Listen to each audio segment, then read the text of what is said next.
Le CICS de Besançon, Centre d'information et de consultation sur la sexualité, est un centre de planification et d'écoute ouvert à toute personne ayant des interrogations sur leur vie intime.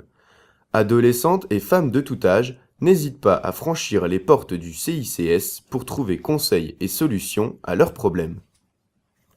Moi, je rencontre souvent cette problématique-là dans mes séances d'éducation à la sexualité en collège et lycée, puisqu'il y a beaucoup de questions des jeunes qui tournent autour de ça, parce que les premières images qu'ils ont sur la sexualité, c'est généralement par la pornographie.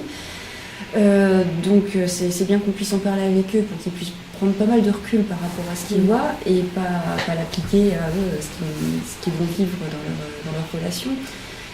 Il y a pas mal d'angoisse de performance un petit peu autour de tout ça. Est-ce que je vais être à la hauteur, voilà, des questions de chiffres un peu sur la durée, sur les centimètres, enfin voilà, tout ce qui peut venir à ce moment-là, et qui parasite quelquefois un peu la relation amoureuse, la relation sexuelle.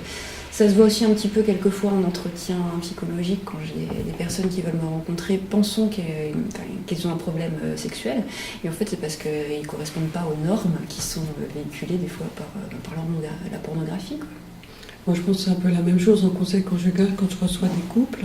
Il y a souvent, dans les désaccords de ce couple, des problèmes sexuels qui sont à l'origine de leur discorde. Donc, c'est revoir un peu tous les schémas qu'ils ont chacun. Je crois qu'elles aussi, elles sont assez sensibles à toutes les normes qui sont véhiculées, et elles aussi, quelquefois, ça peut parasiter aussi leur idée qu'elles se font de comment on fait l'amour, est-ce que c'est normal si j'ai pas envie tous les jours, enfin, voilà, des choses comme ça. Donc ce souci de performance et d'être dans la norme, il affecte aussi bien les hommes que les femmes, je crois. Et les jeunes filles, dès les premières relations sexuelles. Oui, elles ont pas mal de questions aussi. Est-ce que c'est normal de se soumettre, ou est-ce que je peux dire non? Est-ce qu'il va s'en aller si moi je dis non? Elles ont pas mal de problèmes existentiels de cet ordre-là. Et souvent, elles croient être libérées justement en s'adaptant un petit peu aux critères femmes libérées, etc., très actives dans la sexualité. Mais si ça ne correspond pas à un désir de leur part, ça ne les libère pas.